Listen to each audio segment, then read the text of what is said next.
राधे राधे महाराज जी। महाराज जी आपके चरणों में दंडवत प्रणाम। महाराज जी, वासना रहित होने का क्या मतलब है? शरीर की सारी इच्छा का क्षय हो जाना है या जो हो रहा है उसको बदलने के लिए कोई इच्छा ना होना?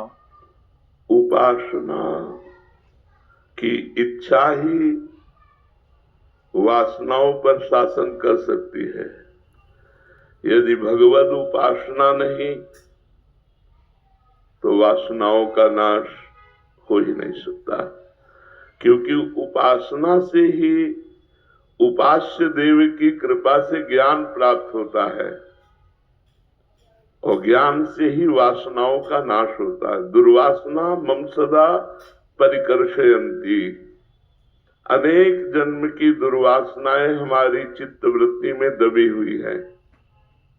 नई वासनाएं भोग करके संस्कार बन रहे हैं नए भोगों के, और पुराने तो है ही।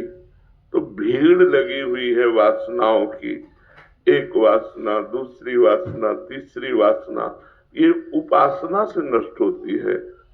जब हम करुणा में युगल सरकार, श्यामा श्याम या सिया राम या शिव पार्वती इनकी उपासना करते हैं तो उपासना मार्जन होता है, और मार्जन की हुई बुद्धि में विवेक ज्ञान प्रकट होता है।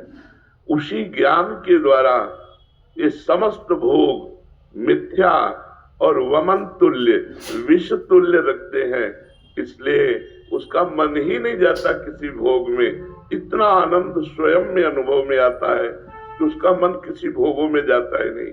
अभी आप सोच ही नहीं सकते कि वो आनंद कैसा होता है। जो भगवदानंद है वो अपार, इतना आनंद की असहनीय हो जाता है और उपासक चिल्ला चिल्ला कर रोने लगता है, हा कृष्ण, हा राम, हा शिव, हा प्रिया, ऐसे। अब उसको वासनाएं ब्रह्मादिक के भोग सब विष समलागत है।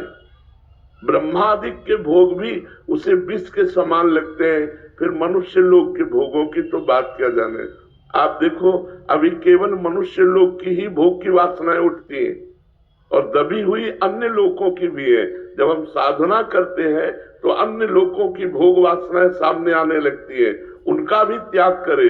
फिर सिद्धि की वासनाएं आने लगती है, फिर सिद्धियों का त्याग करे, तब वो भगवान को प्राप्त होता है।